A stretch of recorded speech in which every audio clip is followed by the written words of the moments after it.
or wondering why other people are successful is the refuge of losers. Yes. It's a loser mentality. It's a loser occupation. It's a loser practice because you're wondering why other people are successful. The Joe Rogan Experience has become one of the world's most successful podcasts with over 1,700 episodes and an average of 11 million listeners.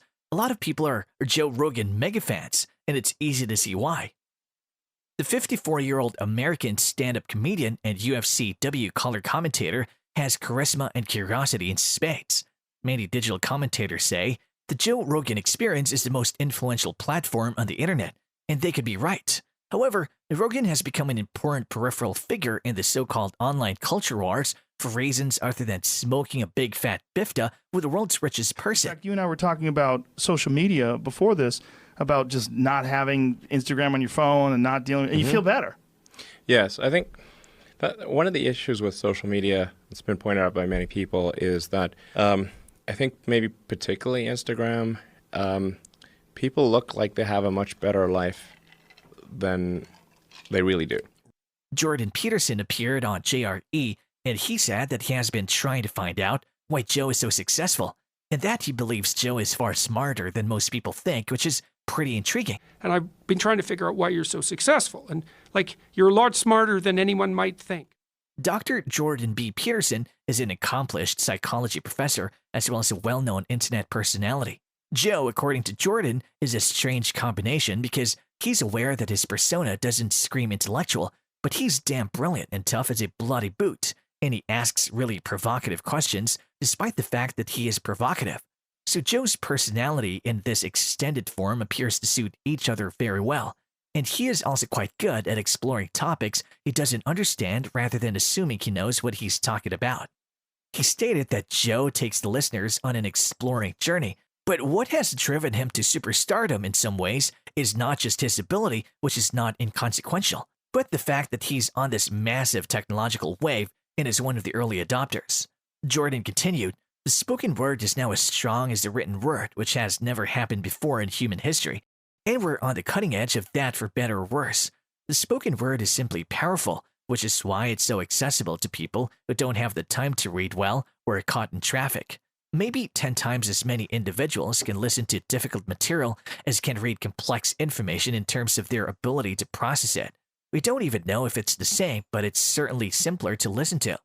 He added that people are now doing hybrids because they can sync their book with Audible so they can read when they have the time. But then when they have found time, which is also a major component of this, that's when they're driving out, when they're doing dishes, and now you can educate yourself during that found time. He said that it's a great revolution, and the band blowing out the bandwidth makes a huge difference because, as we said before, it appears that people are more clever than they had believed. Everyone had their own virtual platform and their own unique point of view.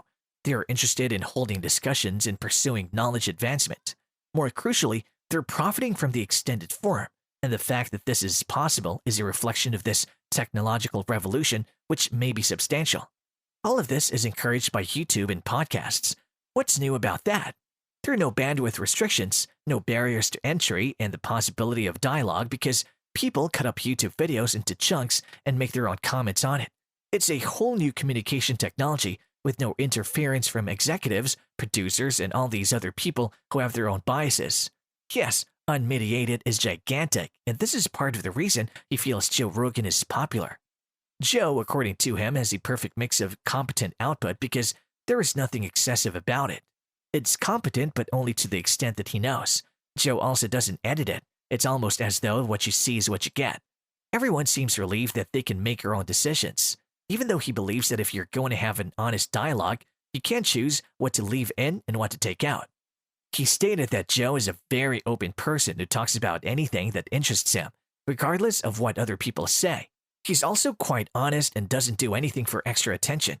He expresses his thoughts on his various interests in an open and honest manner. Dr. Jordan Peterson has appeared on Joe Rogan's show a few times. He's one of the few notable persons he has interviewed for his podcast. Kanye West, Elon Musk, and Mike Tyson were among the other celebrities who appeared on the show. Dr. Peterson also hinted that he'd be returning on the Joe Rogan Experience in 3 weeks. With that, we come to the end of today's video. Do let us know your views on this video in the comments section below. We hope you enjoyed watching the video. If you did, then do leave a like, subscribe, and share it with your friends. See you in the next one.